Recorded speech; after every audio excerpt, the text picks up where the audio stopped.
Perspektif yang betul tentang pemakaian Allah adalah apapun talenta di tanganmu, kelebihanmu, kekuatanmu, apapun juga resources, sumber daya yang Allah percayakan, itu semuanya harus dipandang dari kacamata penugasan.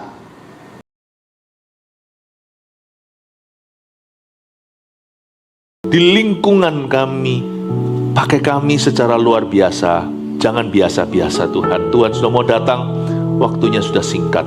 Pakai kami Tuhan. Urapi kami semua dengan urapan baru lewat firman-Mu. Sembunyikan hamba di balik salib-Mu. Berkati semua tanpa kecuali yang ada di overflow, ruang-ruang tambahan juga Tuhan. Mereka akan sama-sama merasakan hadirat-Mu di sana. Berkati kami semua. Dalam nama Yesus, haleluya. Amin. God bless you. Beri tepuk tangan untuk Tuhan Yesus. Praise Jesus. Silakan duduk. Ini yang kita bicarakan dari kapan-kapan lalu, bahwa kita akan pindah. Akhirnya ini ibadah minggu penutupan. Dan saya percaya kita pasti akan kangen, tapi Tuhan membawa kita ke tempat baru, dan itu pekerjaan Allah akan menjadi lebih besar di sana. Tadi waktu saya di ruang pembicara, waktu baru datang dari rooftop barusan, saya melihat view, nanti view-nya beda. Roh Kudus berkata, view-nya akan semakin luar biasa. Bukan apa yang kita lihat, tempat, tetapi rancangan Allah, keselamatan bagi bangsa-bangsa. Tuhan sudah sediakan tempatnya di PCM 3 yang kita minggu depan akan ke sana. Jangan lupa ya, ibadahnya bukan 7, tapi 5. Tapi tetap harus punya mentalitas berebut kursi. Kita nggak boleh santai di akhir zaman. Kita tetap harus datang early, siapkan hati.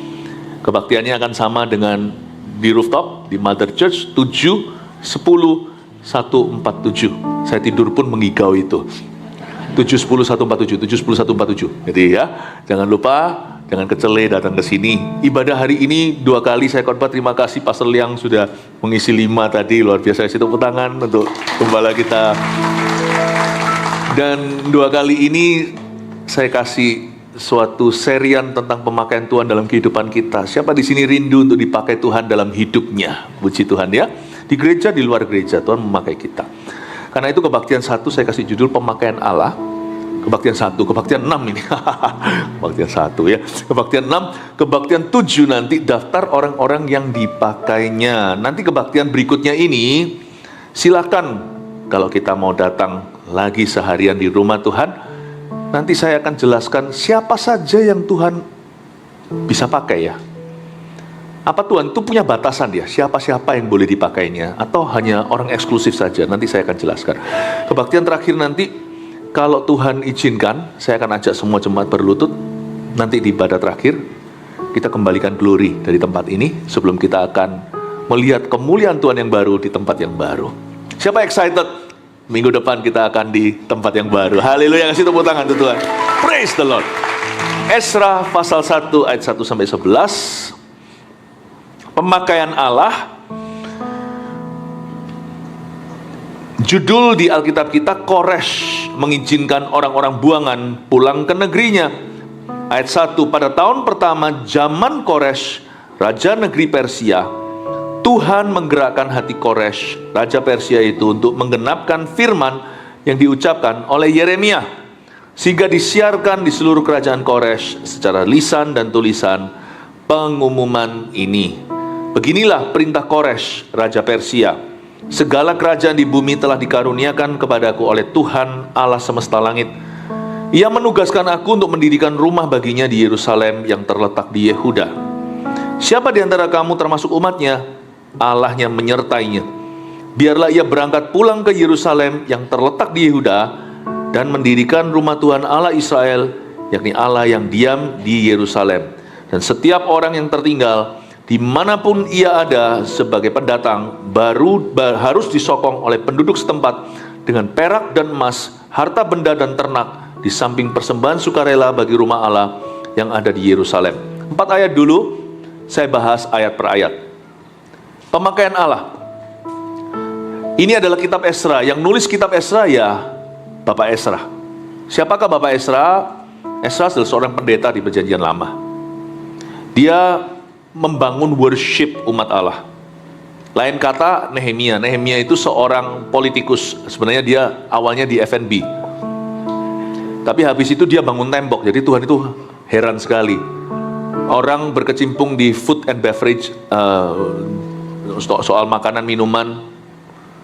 Sekolahnya mungkin hospitality atau bahkan sekolah untuk jadi chef. Tapi nanti dia dekatnya sama pejabat. Lalu ujung-ujungnya jadi seorang kontraktor yang membangun tembok Yerusalem. Tuhan itu ya, jangan pernah kau kotak-kotakkan pemakaian Allah. Anak-anak muda, saya kasih bocoran. Tahun depan itu Year of Victory and International Blessing. Kalau yang mau kuliah pas sekarang lagi mau lulusan SMA, jangan main aman. Kecuali memang mau ngambil ekonomi, manajemen, memang itu bidangmu. Kalau enggak, jangan ikut-ikutan. Ambil sesuatu, persiapkan diri, karena Tuhan mau memakaimu secara luar biasa, dan Indonesia nanti akan variatif pemakaian Allah. Jangan pernah kita itu merasa, aku sekolah ini, lalu kita tertutup untuk itu. Kalau Allah memakai kita gimana? Saya sekolah teologi ya. Saya sekolah untuk jadi seorang pendeta. Tapi hari ini Tuhan kasih saya kemampuan dalam talenta-talenta lain, termasuk seni, termasuk literatur, menulis.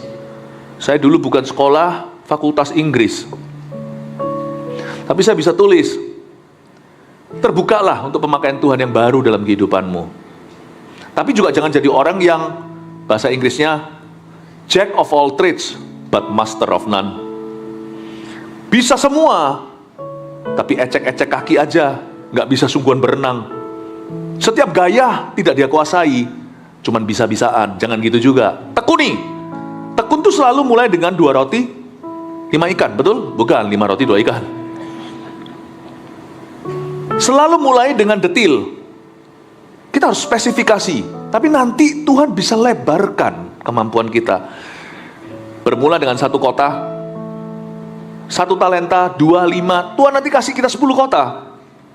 Pemakaian Allah itu ujungnya tidak kelihatan, asal kita taat saja, asal kita setia. Tapi selalu mulai dengan sesuatu. Ini Ezra contoh yang indah. Ini orang luar biasa. Dia ini seorang pengkhotbah, seorang hamba Tuhan, tapi dia datang ya, membangun kembali bait suci. Hebat ini orang. Ezra adalah penulis 1 dan 2 Tawarik juga. Kasih sedikit background. Ezra juga yang menulis kitab Ezra dan Nehemia, koleganya Nehemia.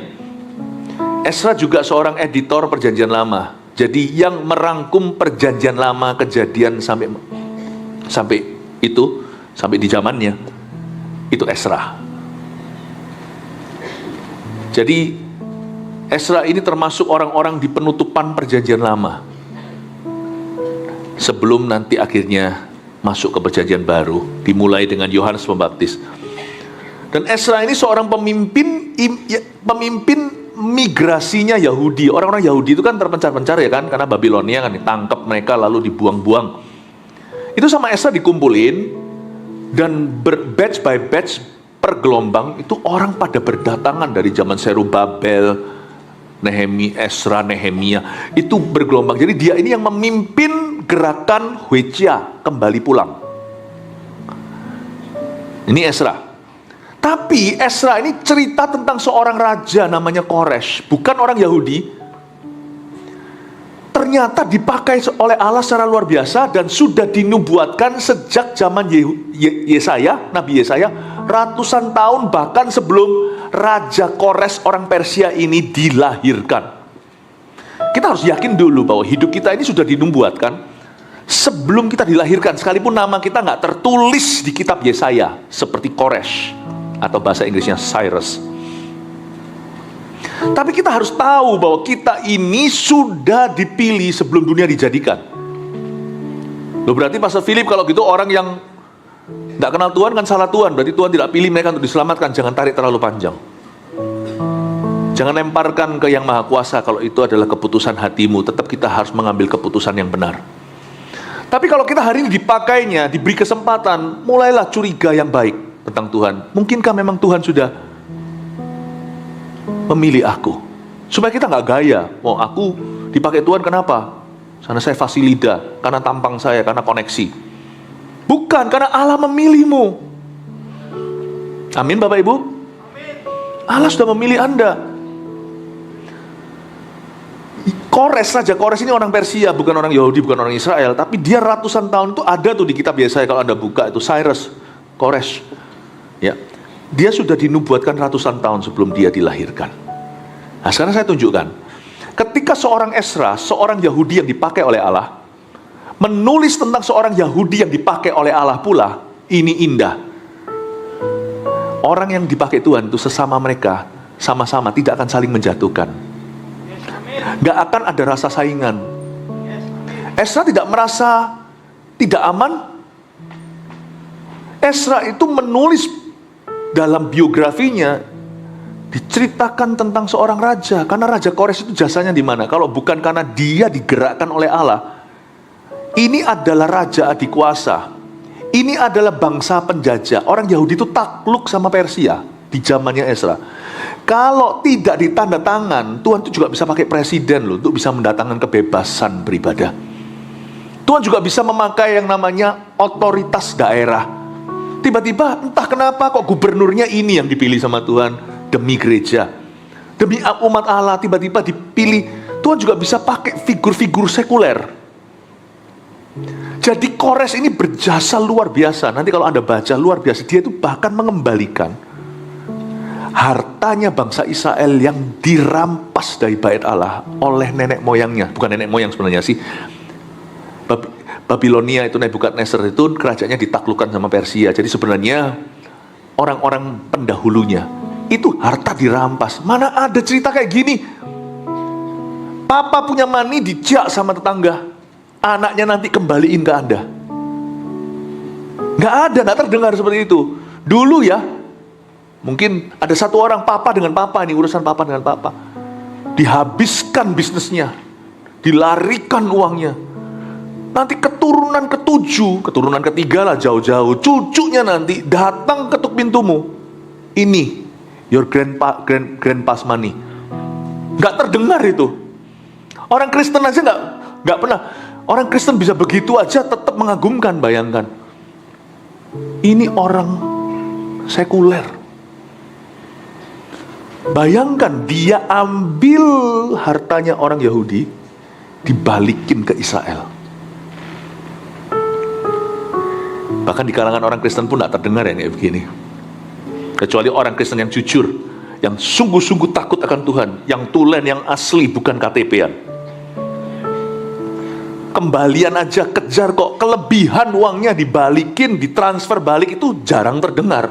Yang lebih sering terdengar adalah kelebihan tidak dikembalikan. Pura-pura nggak tahu. Tapi ini orang sekuler, makanya Raja Kores ini luar biasa. Makanya Ezra menulis cerita tentang Raja Kores, orang dipakai Tuhan, tulis tentang orang yang dipakai oleh Tuhan. Senang sekali. Saya dorong Anda, kalau Anda merasa dipakai Tuhan, kalau memang sungguhan, Anda tidak akan iri terhadap orang lain yang dipakainya juga. Makanya itu tidak perlulah sesama orang Kristen saling menjatuhkan, sesama hamba Tuhan dengan gereja lain. Makanya puji Tuhan di gereja kita kan tidak pernah jelek-jelekkan. Ya, jadi mari kita sama-sama mawas diri soal ini. Saya pernah menulis bukunya Pastor Kochen, Pastor Thomas Budianto yang sekarang pegang Sulawesi, Ambon, Papua. Itu loh judulnya 180 derajat di Pustaka Raja Wali, Anda bisa beli. Itu saya tulis. Meskipun beliau ada di bawah kepemimpinan saya, tapi waktu saya menulis itu saya bangga. Ini orang luar biasa loh hari ini. Kalau Anda tahu pelayanannya, berasal dari seorang yang pakai narkoba, bahkan mengedarkan, sekarang menjadi hamba Tuhan. Saya tuliskan. Saya pernah tulis bukunya, biografinya Profesor Dr. Erwin. Saya tuliskan. Pastor Yusuf Sutanto saya tuliskan biografinya. Saya tuliskan bukunya seorang oma-oma pengusaha.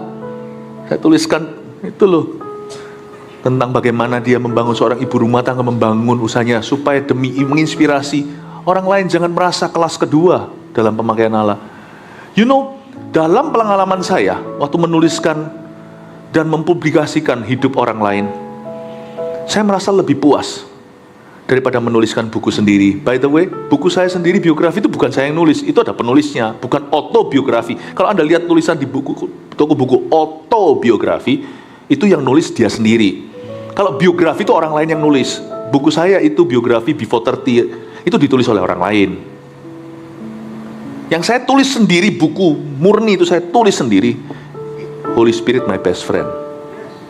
Itu kan saya tulis about my best friend.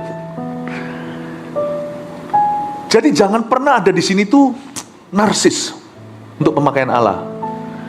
Kayak seolah-olah harus aku tok. Itu sindrom lelaki alfa, Lion King. Kalau gua king, lu kong, King Kong. Nggak boleh ada raja di sampingku. Emangnya situ Tuhan? Pemakaian Tuhan itu hamba, bukan Tuhannya. Kalau kita melihat CGL lain dipakai Tuhan dan berkembang, coach lain, TL. Kalau kita melihat teman kita, padahal masuknya sama-sama, sekarang dia sudah MSc 3. Ya salah sendiri sana bolos-bolos. MSc 1-nya. Boleh kita merasa ketinggalan, kita kejar ketinggalan kita, tapi jangan pernah kita itu iri hati. Pemakaian Tuhan itu indah dan beda setiap orang. Ya, saya dipakai beda dengan Pastor Andrew Cho yang pegang internasional ministry, dengan Pastor Oke beda, tampang pun kami tidak sama. Saya dan Pastor Oke angka 10 beda. Haleluya, maaf Bu Ika. Semoga ini menjawab ya, padahal kita belum baca apa-apa. Mari kita baca satu ayat dulu. Maksudnya kita baca, saya jelaskan ayat per ayat. Pada tahun pertama zaman Kores, raja negeri Persia, Tuhan menggerakkan hati Kores, raja Persia itu. Berhenti di situ. Enggak tele-tele ya. Pada tahun keberapa pemerintahnya Raja Kores dia langsung beraksi? Tahun pertama. Kok bisa? Ceritanya gini, Raja Kores itu diberitahu sama paniteranya, diberitahu sama administrasinya, diberitahu sama orang-orang Yahudi juga bahwa Bapak Raja itu namanya sudah tertulis di kitab Yesaya. Kan enggak bisa dipalsu gini. Kalau orang sudah kejadian lalu kita berkata tadi Tuhan bilang begini, ya banyak yang bisa ngaku-ngaku. Tapi kalau sudah ditulis tinta di atas kertas, disimpan di gulung papirus, ratusan tahun kemudian dibuka, ramanya dari di situ. Penjelasan tentang tahtanya, kapan dia naik tahta, kerajaannya kalahkan kerajaan mana, itu orang kan merinding. Raja Kores mendengar itu, langsung beraksi. Saya senang sekali, ini yang Tuhan suka dalam diri seseorang. Tuhan tuh tidak cari orang mampu, Tuhan tuh cari orang mau, dan orang mau itu selalu ronde satu. Kalau sana bilang mau tapi tele-tele, misalnya aku mau dibaptis tapi 5 years later nggak baptis juga, saya rasa jangan ngaku-ngaku mau lah, Anda ragu. Kalau memang mau, itu melaku. Bahasa Jawanya, bahasa Jawa dan bahasa Indonesia digabung jadi satu, melakukan. Anda tidak bisa melakukan kalau Anda tidak melaku dulu. Ada kata melaku di dalam melakukan. Amin. Harus melaku, harus jalan. Tahun pertama Kores langsung action. Jangan buang waktu lah. Jangan buang waktu. Kemarin saya ditanya sama satu orang, Pastor Philip dulu menikahnya umur berapa? 25. Saya kira dulu itu udah telat-telat loh. Ternyata sekarang orang suka lambat-lambat. Lain cerita kalau memang belum laku. Tapi kalau sudah ada yang mau, apalagi yang mau 7, sana pilih pelan terus. Bukannya enggak mau, enggak ada yang mau, cuman sana enggak pernah memutuskan. Tanya lagi sama orang itu, kamu serius cari istri tak? Kamu serius cari suami? Atau kamu cuma mau coba pacar? Kalau kamu memang serius, melaku, jalan, ambil keputusan, pasang tapal kuda. Enggak ada orang sempurna.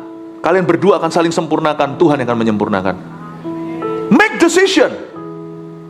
Kalau enggak, 5 years later, nikah 5, 40, 45, sorry nih ya, yang masih belum menikah sampai umur tertentu, lain cerita kan, mungkin bukan karena Anda enggak mau, tapi belum ada yang cocok gitu lah ya. Belum ada yang cocok. Tapi ada orang itu yang memberat jodoh atas pilihan sendiri loh. Karena dia tidak pernah serius dengan hidupnya. Yang dia gapai itu adalah idealismenya.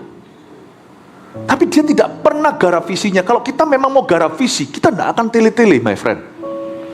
Kalau saya mau garap visi misalnya 1000 gereja 1 juta murid ini, saya tidak akan mulai dengan sempurna.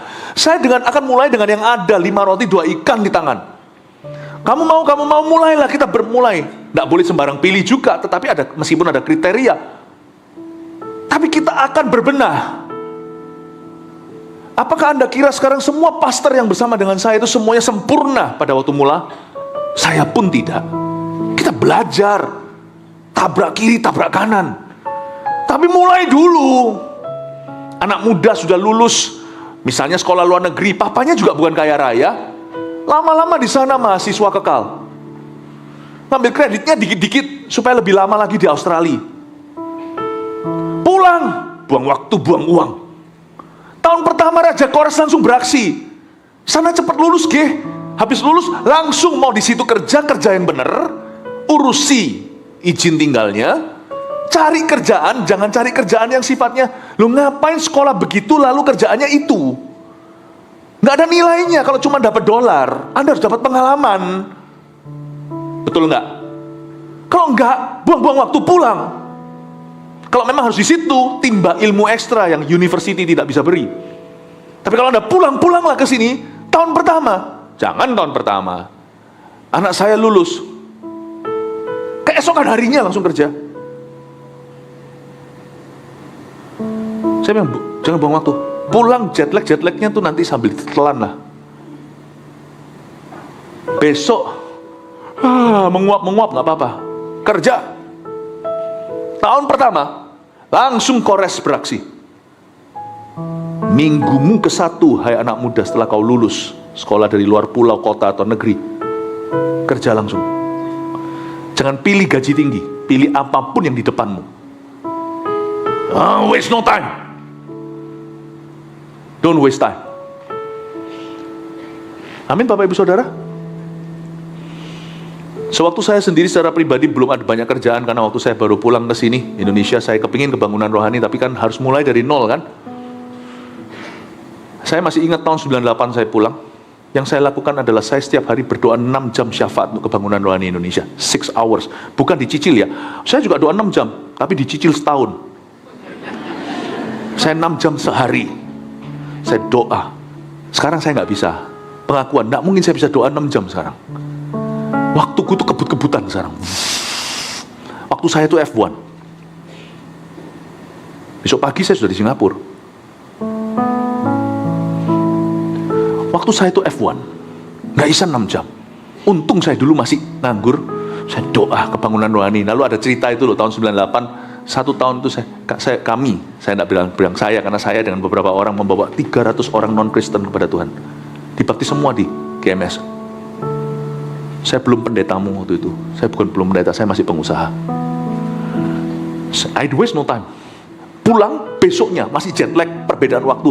Saya sembahyang 6 jam. Pada waktu itu tidak bisa tidur, saya 6 jam. Full ya, stretch all the way 6 jam. Saya minta kebangunan rohani hari ini. Jikalau terjadi tuayan di gereja kita sekarang, saya nggak berani klaim kredit karena Tuhan larang kita bangga jasa. Tapi saya tetap yakin, itu ada hubungannya dengan saya doa 6 jam selama 6 bulan itu. Taburanku hari ini kulihat di tuayanmu. Saya minta Anda semuanya, apapun profesimu, termasuk sana, kalau ada keinginan untuk menjadi seorang hamba Tuhan, sini tak gembleng. Jangan aku hamba Tuhan dulu, kalau maunya langsung naik gini khotbah. Itu semua orang juga bisa. Masuk ke kamar tak kunci dari luar 6 jam. Keluar saya tanya, lu dapat apa? That's how I train a pastor. Silakan mendaftar. Makanya itu anak-anak Anda taruh di GMS tidak salah. Spiritnya. Cucu Anda taruh di sini tidak salah. Profesi apapun taruh sini. Karena hamba-hamba Tuhan yang menunjukkan. Hamba-hamba Tuhan yang menunjukkan dulu berkorban. Bapak Ibu Saudara, tahun pertama Kores langsung melaku. Orang dipakai Tuhan itu punya satu sifat. Catat, saya hari ini tidak memberikan 3 poin sederhana. Hari ini saya tidak mau beri itu. Saya nge-flow aja. Anda catat aja, kalau Anda tidak catat nanti akan beberapa, itu catat baik untuk jadi referensi suatu hari, jadi ingat semua yang saya katakan. Sifat orang yang dipakai Tuhan atau yang ingin dipakai Tuhan, you mau tahu apa? Tidak bertele-tele dengan waktu dan tidak akan menyia-nyiakan kesempatan. Itu sifat orang dipakai Tuhan. Tuhan tidak cari orang yang mampu, yang sempurna. Tuhan cari orang yang punya sifat ini aja. Ini sifat adalah sifat pemakaian Allah sebesar biji sesawinya. Harus punya niat hati, tidak sia-siakan kesempatan, buang-buang waktu, jangan bertele-tele jadi orang. Amin Bapak Ibu Saudara. Saya dorong Anda belajar seperti Ezra, belajar seperti Koresh. Orang yang ketika mendengar namanya disebut, langsung berkata, ini aku, utuslah aku. Dan langsung melakukannya. Tahun ke-1, langsung Tuhan menggerakkan hatinya. Ulang lagi ayat pertama. Pada tahun pertama zaman Koresh, Raja negeri Persia, Tuhan menggerakkan hati Koresh, Raja Persia itu untuk mengenapkan firman yang diucapkan oleh Yeremia. Sehingga disiarkan di seluruh kerajaan Koresh secara lisan dan tulisan pengumuman ini. Raja Koresh waktu mendengarkan firman yang, Yesaya, saya salah ngomong tadi. Saya ralat. Yeremia, Yesaya. Tadi saya bilang Yesaya ya. Iya, sound systemnya mungkin yang bermasalah. Mengenapkan firman yang diucapkan oleh Yeremia, sehingga disiarkan di seluruh kerajaan Koresh secara lisan dan tulisan pengumuman ini. Beginilah perintah Koresh, Raja Persia, segala kerajaan di bumi telah dikaruniakan kepadaku oleh Tuhan semesta langit. Ia menugaskan aku untuk mendirikan rumah baginya di Yerusalem yang terletak di Yehuda. Stop di sana ayat 2. Ia menugaskan aku. Ini perspektif yang betul tentang hidup. Kalau kita mau dipakai oleh Tuhan, kita tidak boleh bermegah. Kalau kita dipakai oleh Tuhan, kita harus bisa bilang begini setelah nanti kita dipakainya. Aku hanyalah hamba yang tidak berguna, yang melakukan tugas yang diembankan tuannya.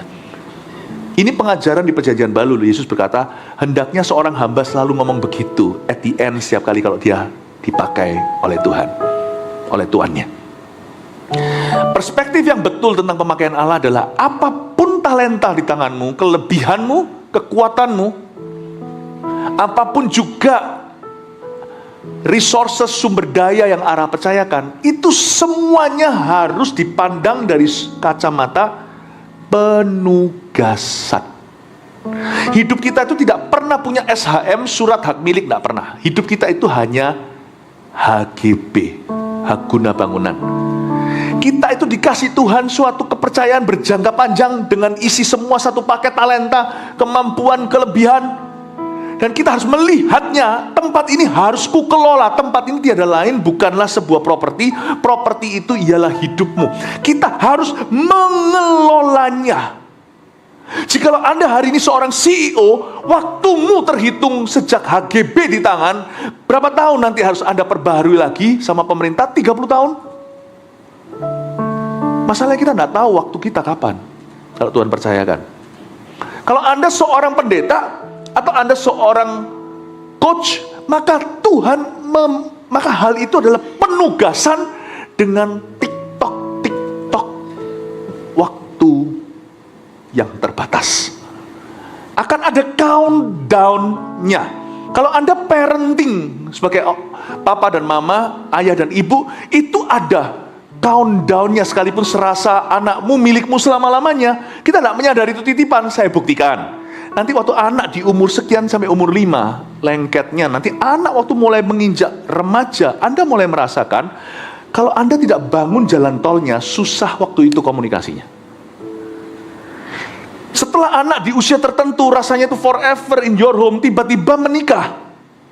Situasi itu berubah. Lihat ya, fase anak itu cepat sekali bergulir dan berubah.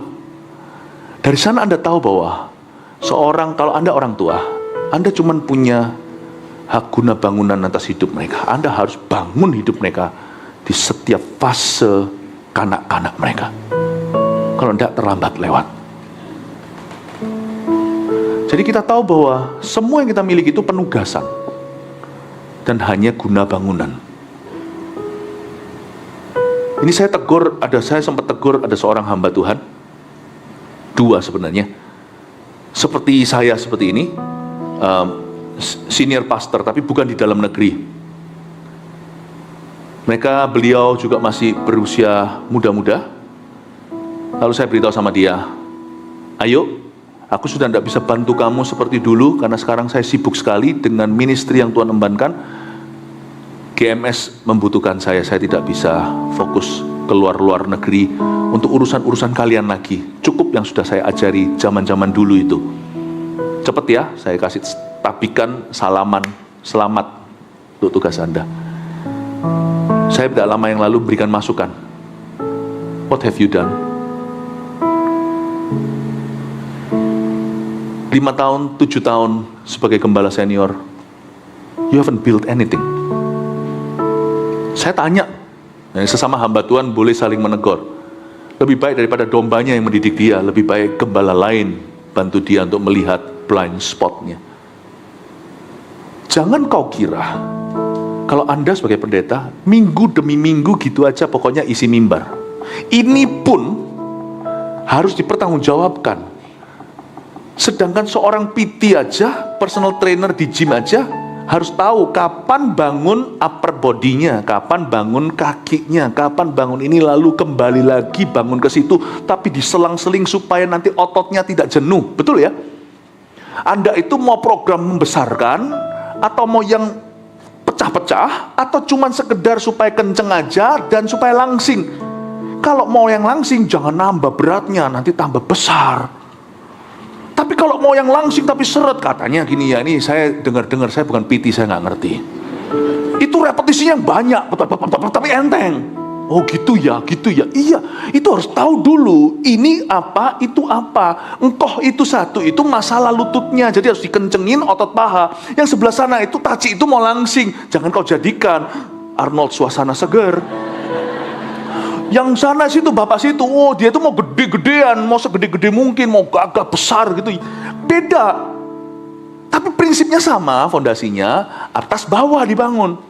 Tapi gimana? Lalu nanti diselang-seling supaya jangan jenuh, supaya nanti itu ototnya itu berkembang. Tahukah Anda, ini aja dipertanggungjawabkan.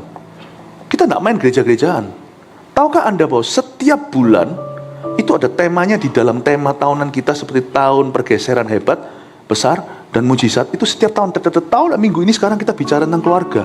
Rooftop juga bicara tentang itu, tapi sekarang saya bicara yang lain karena ini penutupan. Diseling-seling seperti itu supaya Anda jadi MSC 1, MSC 2, CGT-nya, CG trainingnya, ada latihannya, ada begininya, terus ada booster-boosternya, ada CT-nya. Nggak main-main. Saya tanya sama hamba Tuhan tersebut, kamu ngisinya berdasar apa? Dan kamu serahkan semua cuma pembicara-pembicara luar gitu aja. Anakmu nanti bingung, sakit mah. Itu tambah, nilai tambah. Ya. 4 sehatnya itu dipegang gembala, 5 sempurna silakan tambah. Terus saya tanya, pelayananmu, gerejamu sekarang itu berkembangnya seperti apa? Kita nggak bisa cuma minggu per minggu seperti roda berputar begitu. Rodanya berputar, tapi berputar dengan jelas, bahkan keuangan juga kan. Anda tahu sekarang apa yang Anda tabur sekarang itu jadi yang PCM 3 nanti. Jadi tempat di mana bukan cuma sekedar gagah-gagahan, tempat itu fungsional, dibangun sama anak-anak visi semua itu gereja kita. Ini kayak nanti adiknya rooftop. Nanti kalau Anda belum ke situ ya, nanti malam saya udah siap-siap, saya udah latihan semingguan itu angkat-angkat kursi. Jangan kau jamah kursi yang harus ku angkat. Jangan kau apa-apakan kursiku ya, itu bagianku. Pikul salib sendiri-sendiri. Sadarkah Anda, tempat itu nanti menjadi tempat pelatihan. Tempat di Surabaya, wilayah Surabaya Timur ini terjadi yang namanya pemuritan, kegerakan anak-anak muda ini akan dipul di sana. Saya tantang Pastor Andrew supaya nanti kalau sudah sekian CG-nya segalanya, nanti internasional juga ada di sini, ekspatriatnya. Lalu seniornya kembangkan di situ, dilatih, ibadahnya dibikin 5 kali, dipenuhkan supaya dari sini nanti memancar sampai ke bangsa-bangsa. Saya tanya sama dia, kamu udah berapa tahun? Jangan gitu ya kalau sama pendeta. Biar pendeta yang gitu sama pendeta nggak apa-apa. Biar saya jadi provosnya sekali-kali. Pendeta-pendeta tersebut, teman-teman saya sih ini nggak apa-apa, jadi nggak apa-apa. Saya cubit mereka nggak marah. Kamu ngapain aja? Jadi pendeta sekian tahun nggak berbuat apa-apa, cuman maintenance. Kamu nggak pernah dipanggil tuh jadi manajer, tapi direktur. Direktur tuh directing, mengarahkan, arahnya begini begitu. Kalau kita dipimpin semuanya manajer, pikiran manajer, nggak maju, cuma manage doang, maintain doang. Direktur, itu jangan anak-anak muda sekolah untuk jadi manage sesuatu. Papa manage sesuatu karena papa memang dulu dengan skill pas-pasan. Kalian mesti harus punya pikiran jauh, direction, tapi jangan gaya-gaya pulang mau ubah semua perusahaan papa. Belum apa-apa, belajar dulu baru ganti popok kemarin hari. Belajar dulu, but upscale dong, pikirannya itu maju. Nggak cuma minggu per minggu, tetapi jadi sesuatu, jadi sesuatu. Sumur-sumur yang sifatnya dangkal, tiba-tiba semuanya dalam, nggak ada yang cetek lagi. Yang nggak ada sumurnya, ada sumurnya. Yang dulu dalam, sekarang jadi bendungan. Kalau nggak resign saja dari posisimu, suruh orang lain, karena lebih bagus pasti. Wah, mungkin terlalu tough ya nih. Mau pindah tempat ini. Saya tidak minta Anda cuma ganti kulit. Saya minta semua kita ganti mentalitas. Pergeseran yang harus terjadi adalah pergeseran mentality. Kita ini mau pindah ke tempat yang baru. Hendaknya kita juga jangan cuma pakaiannya baru, tapi hatinya diperbaharui. Saya beritahu detik di mana seseorang tidak bisa memimpin, tidak ada dia, cuman kelihatan nggak ada bedanya. Harusnya mau sendiri. Dan berkata, oh, kalau aku bukan tidak mau lah, masalahnya itu bukan karena tidak mampu, tidak mau masalahnya. Kalau tidak mampu tuh orang bisa belajar. Semua kita selalu mulai dari ketidakmampuan. Tapi kalau orang udah nggak niat itu susah, iya kan? Orang kalau udah nggak niat itu sudah susah. Siapa bilang kalau semua orang belajar bisa summa cum laude, bisa cum laude semua? Nggak bisa. Ada berapa orang cuma dapat B. Saya dulu waktu kecil terinspirasi. Saya dulu kecil kan sakit-sakitan, tapi saya punya satu teman itu dulu orang cacat, kakinya itu beneran polio, jadi kursi itu. Dia punya sports, PE atau physical education, olahraganya itu dapat 8. Dapat 8. Karena dia berusaha, waktu semuanya lari, dia tetap lari. Waktu di SD ini, dia tetap lari. Mesti nyampe, meskipun dia nggak usah, dia dikasih toleransi, dikasih perkecualian, tapi dia tetap lari, dia dapat 8. Aslinya seharusnya dia cuma dapat 5. Tapi guru terharu melihat itu. Saya sama teman-teman saya dapat 6. Karena upacara kita ngobrol, dimarah kepala sekolah. Nanti pada waktu lari, kita lari keluar makan bakso. Saya dapat 6. Lihat bedanya. Tidak semua orang itu maupun seperti teman saya cacat pun tidak mungkin dia bisa dapat 10. Badminton tidak bisa, kaki cuma sisa satu lagi beating begitu. Suruh apa?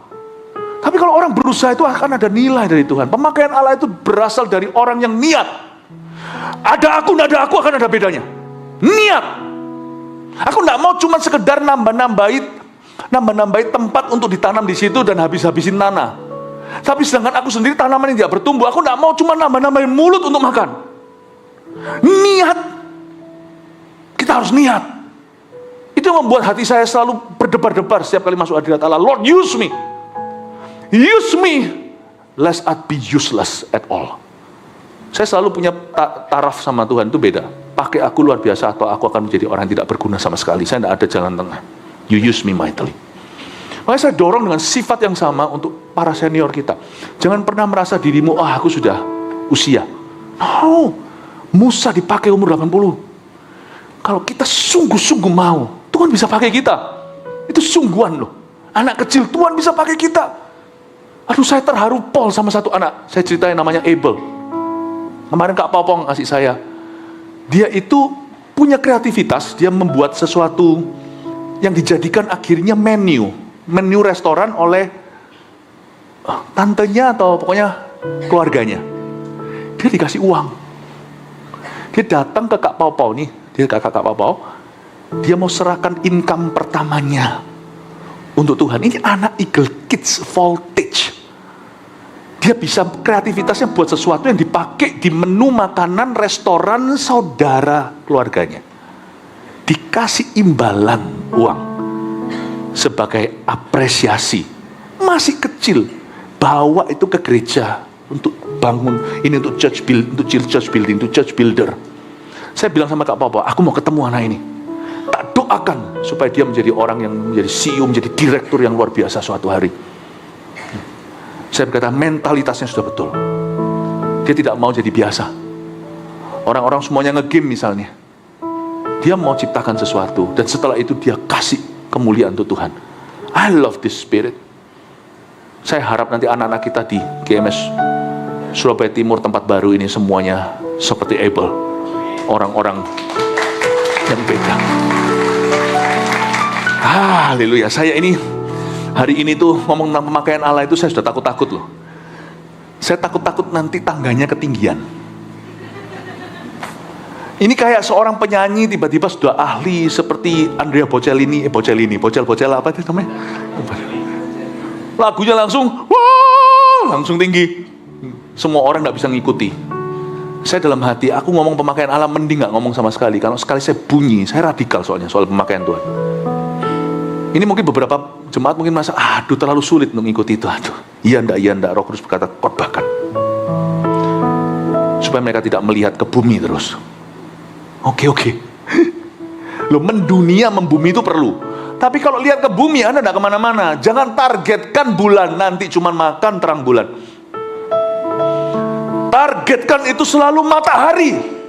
Paling kita nggak nyampe ke situ, berhentinya di bulan doang. Neil Armstrong.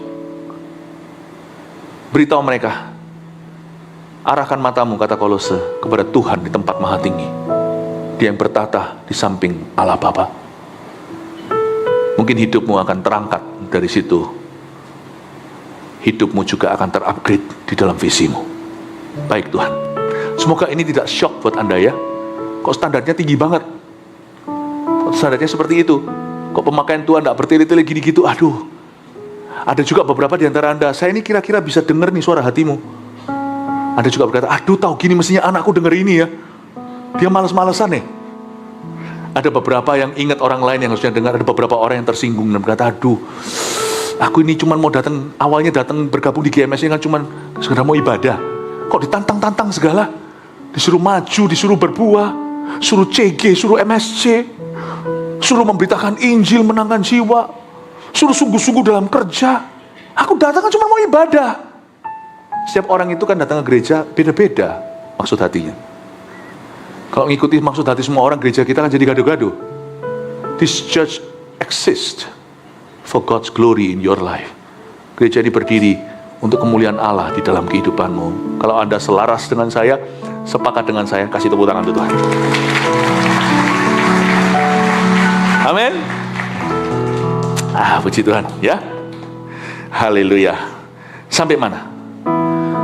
Nyampaikan firman juga sama. Kalau kita mau nyampaikan firman di dalam CG, siapa di sini CGL? Angkat tangan. CGL? Bukan di dalam fasilitanya Pak. Latihan-latihan nggak apa-apa. Ya. Nyampaikan firman itu kita harus persiapan yang baik karena kita memberi makan umat Tuhan. Awal-awal saya waktu memberitakan firman, latihan-latihan di depan kaca sampai saya muak sama wajah saya sendiri. Dulu waktu saya awal-awal 30 tahun yang lalu. Belajar. Tidak berputar-putar. Siapkan dengan baik materimu. Supaya gampang dicerna. Supaya protein semua. Tidak Tidak juga isi dengan hal-hal yang kayaknya.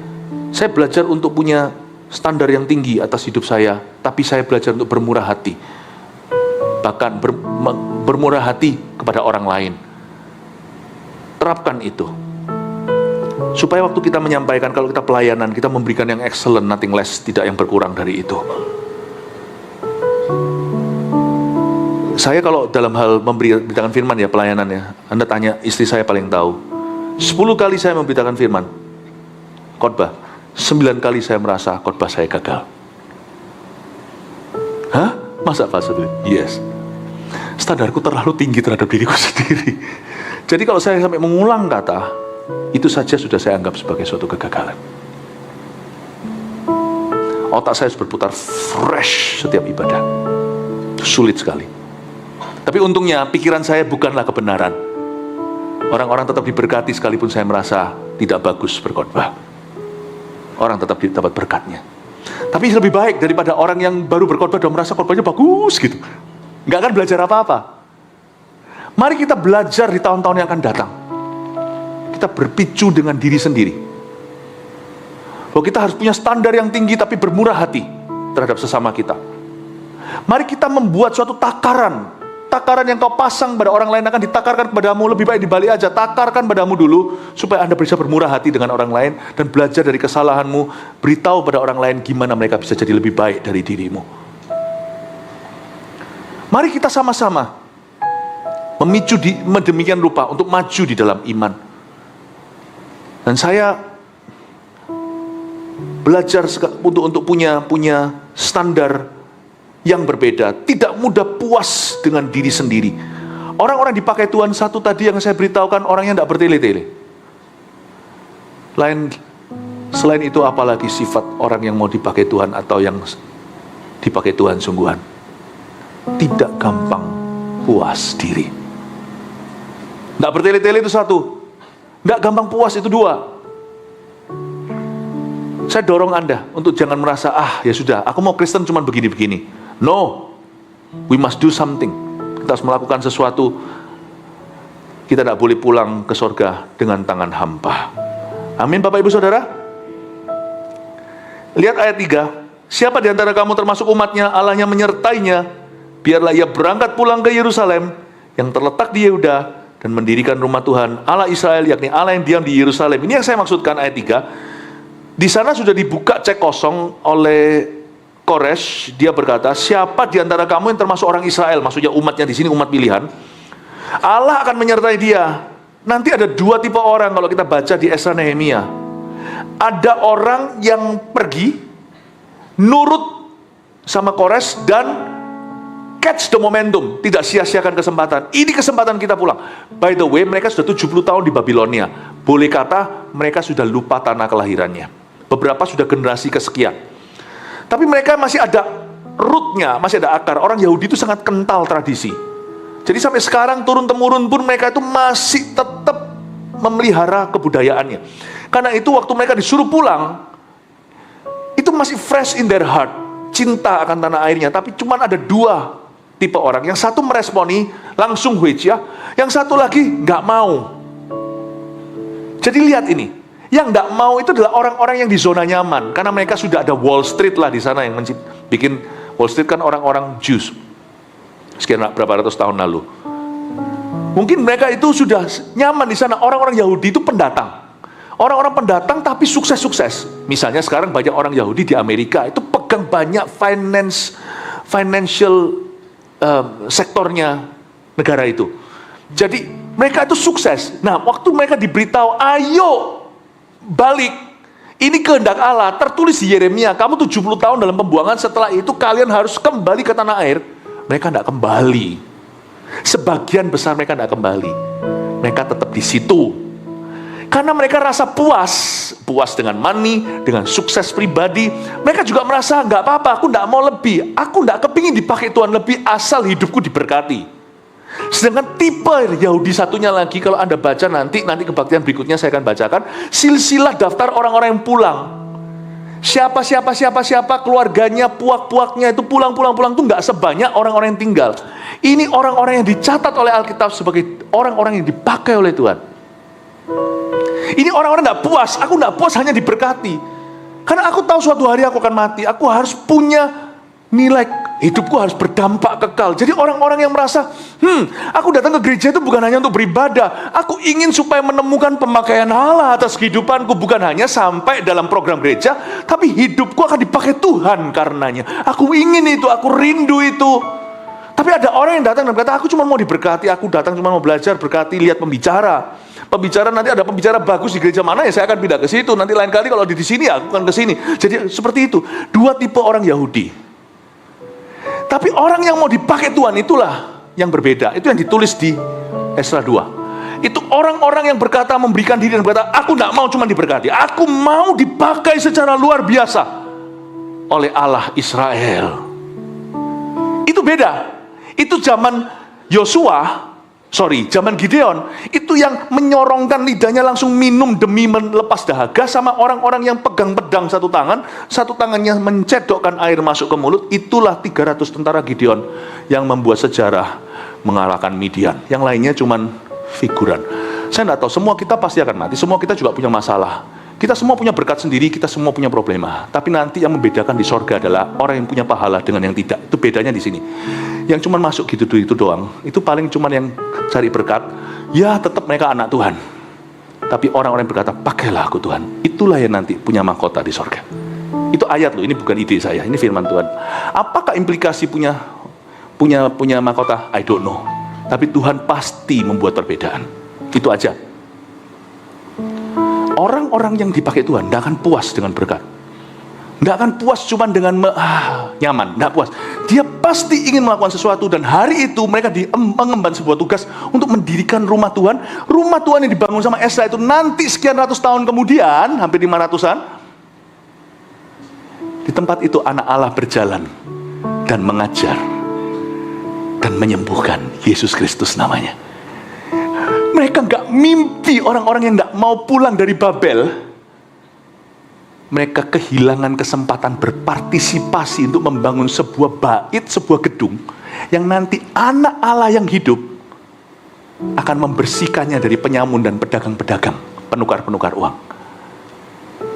Itu nanti kan direnovasi sama Herodes, ditambahilah wing-wingnya. Tapi itu lokasi dan tempat dan gedungnya sama yang dibangun di zaman Ezra. Anda akan terkejut suatu hari waktu di sorga noleh ke belakang. Harusnya hidupmu tuh gini partisipasinya. Kamu kehilangan itu karena kamu tidak ngeresponi waktu hambaku berkata, ayo siapa mau dipakai Tuhan. Kamu kira itu dari dia, itu dari aku yang suruh dia untuk menawarimu sayembara sorga. Sorga membuka cerita, membuka peluang untuk setiap orang berpartisipasi dipakainya. Kamu diem aja karena kamu hanya mau tinggal di zona nyamanmu. Harusnya kamu tuh begini loh. Kita banyak orang nanti di gerbang surga itu nangis dan berkata, Tuhan kasih aku kesempatan hidup lagi. Tuhan berkata, bagi setiap orang hidup hanya sekali, lalu penghakiman, sudah tidak ada waktu lagi. Kamu masuk, tapi hanya sebagai orang yang lewat api. Kamu cuma survivor. Kamu bukan conqueror. Itu yang terjadi. Itu yang saya sebut sama teman saya, hamba Tuhan. Kamu jangan cuma jadi. Kamu harus berbuat sesuatu, mengubah sesuatu. Jangan cuma menduduki, jangan cuma posisi. Kamu harus mencari fungsinya. Why you are there, guna bangunan. Kamu ada waktu, itu ada countdownnya. Waktumu itu sedang TikTok habis. Itu suara Tuhan. Siapa tahu, mungkin di balik saya ini sebenarnya Tuhan yang ngomong sama Anda.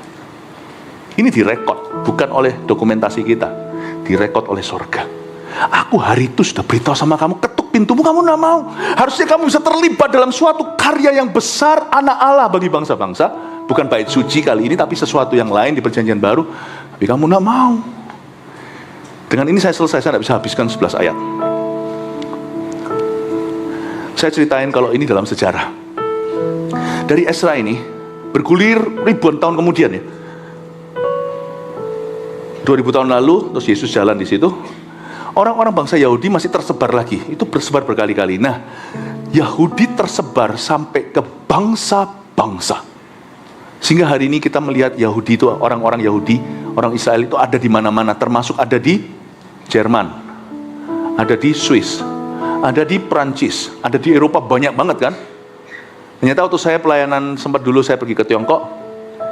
Dulu zaman lagi Perang Dunia II itu, Shanghai itu banyak orang Yahudi yang dilindungi di situ, di China. Ya luar biasa ya. Tak terduga dari negara begitu yang bisa melindungi pada saat-saat itu. Perang Dunia, Jepang segala. Nah, orang-orang Yahudi yang tersebar di bangsa-bangsa itu mereka merasa aman. Kalau Anda lihat Holocaust, itu kejadian yang sangat mengenaskan dan sangat-sangat kasihan. Itu pembunuhan jutaan orang Jews. Itu orang-orang yang pakai strip-strip, kurus-kurus, videonya itu video jadul yang hitam putih itu orang kaya-kaya di Jerman, Prancis. Pada saat Anda mengira Anda berada di istanamu, Anda merasa aman, dan kita menolak tawaran Tuhan. Aku ingin memakaimu, nggak mau, aku diberkati aja sudah happy kok. Anda akan terkejut. Saya tidak ngomong ini untuk mensyukuri atau mensyukurkan bahwa apa yang terjadi dengan orang-orang yang waktu Holocaust itu bukan. Tapi ternyata di Jerman tidak aman, di Prancis tidak aman. Mereka punya uang segudang segalanya, tiba-tiba Nazi datang, peduli amat sana, koneksinya segalanya, semuanya sudah begini, langsung diambil kebun anggurmu, diambil semua, dirampas semuanya, dan Anda jadi tawanan hidup-hidup, dimasukkan ke gas chamber. Mereka akan terkejut semua bahwa ternyata yang paling aman adalah dalam kehendak Allah. Ternyata yang paling aman dalam instruksi Tuhan. Ternyata yang paling aman ternyata adalah tempat yang mereka hindari setengah mati. Kalau bisa kaya di tempat lain sudah aman, ternyata mereka justru dikejar di negeri orang, lebih aman di tanah Israel sendiri. Sekarang orang Yahudi malah mengerti, semua pada balik ke tanah airnya. Kalau Tuhan bilang, lu balik, di situ paling aman. Kalau Tuhan berkata, maukah kau kupakai, di situ keamanan. Carilah dahulu kerajaan sorga, semua ditambahkan. Barang siapa kehilangan nyawanya karena aku dan Injilku, dia akan memperolehnya. Barang siapa mempertahankannya, dia justru akan kehilangannya. Dan bangsa Yahudi belajar dari sejarah yang sangat pahit. Mereka di Perancis merasa sudah untouchable karena mereka kaya raya, sukses, kenal pejabat. Perang datang, Nazi masuk, mereka tidak aman. Tak ada satupun akan membela mereka seluruh internasional.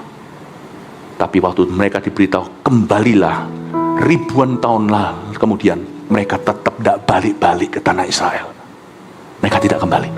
Masih ada yang lama membangkang, turun-temurun sampai Nazi tahun 1945. Dan hari ini mereka mengerti bahwa being in Israel is a safer. Saya waktu pergi ke Israel beberapa waktu yang lalu, waktu bersama dengan jemaat, saya ketemu dengan beberapa orang Israel yang pulang. Saya tanya kenapa, dia bilang this is the safest place. Orang Yahudi yang ngomong sama saya, to be for us all over the world. Saya bilang, tapi di sini perang loh. Saya pancing. Ini semua tetangga-tetangga ini semuanya kebanyakan tidak suka. Saya bilang tetap lebih aman karena itu adalah takdir Allah kami. Wow, mengerti sekarang mereka, memahami. Amin, Bapak Ibu Saudara. Apa konsepnya untuk orang Kristen? Di mana Tuhan inginkan aku dipakainya. Tempat itu adalah keamanan buatku dan buat keluargaku. Satu, tidak bertele-tele. Tidak rasa puas. Dua, tiga, saya nggak tahu apa. Ya sekira-kira apa yang kau pelajari dari yang terakhir ini tentang orang Yahudi. Tempat paling aman adalah tempat pemakaian Tuhan. Amin Bapak Ibu Saudara. Semoga semua kita hari ini berada di dalam kehendak Allah. Itu tempat paling aman. Haleluya. Mari kita semua bangkit berdiri. Kita berdoa.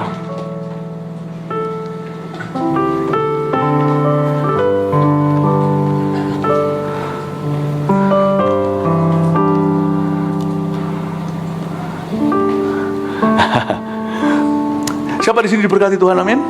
Belajar sesuatu? Si Tuhan ya. Saya berdoa Bapak Ibu, berapapun usia Anda, apapun latar belakang Anda, GMS Surabaya Timur, saya menyuarakan suara hati Roh Kudus. Mari kita semua memberi diri kita di hari-hari ke depan untuk sungguh-sungguh mengikut Tuhan. Pakailah aku Tuhan, pakailah aku. Dan jangan buang waktu please. Detik di mana Anda mendengar firman diucapkan dari Yeremia, telinga kores dia langsung melakukan. Hari ini Anda mendengar firman dari seorang pengkhotbah, dari gembala.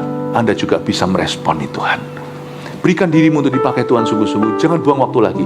Mari kita semua pejamkan mata, renungkan peran apa yang kau mainkan dalam hidup ini. Ayah, ibu, kepala sekolah, guru, pendeta, pengkhotbah, CGL, TL, atau CEO. Atau Anda memimpin satu divisi, Anda manajer di satu tempat. Boleh nama Anda manajer, tapi Anda punya visi yang tinggi. Nanti Anda akan mengejutkan. Seperti Yusuf yang ditaruh di penjara, penjara jadi bagus. Ditaruh di rumah Potifar, Potifar diberkati. Boleh namamu apa, jangan minta lebih. Jangan kita yel-yel minta tambah gaji. Di mana Anda ditempatkan, setialah. Namun miliki pikiran yang lebih besar. Nanti Allah akan memberkatimu. Bahkan orang-orang yang mempekerjakanmu akan melihat berkat Allah gara-gara dirimu. jaga hatimu bersih. Saya berdoa supaya setiap jemaat GMS Surabaya Timur satu-satu dipakai Tuhan secara dahsyat di tahun 2025. Roh Kudus-Mu yang bekerja, dan Kau menjamah setiap kami ya Tuhan Yesus, sehingga kami semua Kau urapi dengan urapan yang baru. Dan kami yang mempersiapkan diri dalam pelayanan ministry juga tidak akan asal-asalan. Anak-anak muda yang sekolah juga tidak akan buang-buang waktu dan kesempatan. Dan kami yang sudah merasa diri kami sudah mungkin sudah tua, sudah lewat banyak kesempatan, tidak akan buang-buang waktu lagi. Kami akan sungguh-sungguh dengan apa yang sudah dipercayakan. Karena kami yakin 5 roti 2 ikan kami akan menjadi sesuatu yang dahsyat di tangan Tuhan. Dan kita doa supaya gereja ini, nanti gereja BCM yang baru ini semuanya juga terlunaskan. Kita bersyukur kepada Tuhan untuk pengorbanan jemaat. Bapa, pakai ya Tuhan keuangan yang kami taburkan. Kenapa mendirikan gereja baru? Dengan gereja baru berdiri, semua ministry dijalankan. Dari yang rohani sampai yang jasmani semua dijalankan. Dengan besarnya kapasitas yang bertambah di BCM yang ketiga ini, kami juga akan punya kapasiti lebih lagi untuk berdampak bagi komunitas GMS Surabaya Timur and beyond, bahkan lebih dari ini. Kami percaya Tuhan, gereja ini kalau akan pakai secara korporat, individu lepas individu setiap jemaat. Urapi ya Tuhan pemberian kami, berkenanlah untuk menerimanya, dan Kau terus ya Tuhan Yesus menolong dan mengurapi jemaat dalam pekerjaannya. Dalam nama Yesus, haleluya, amin.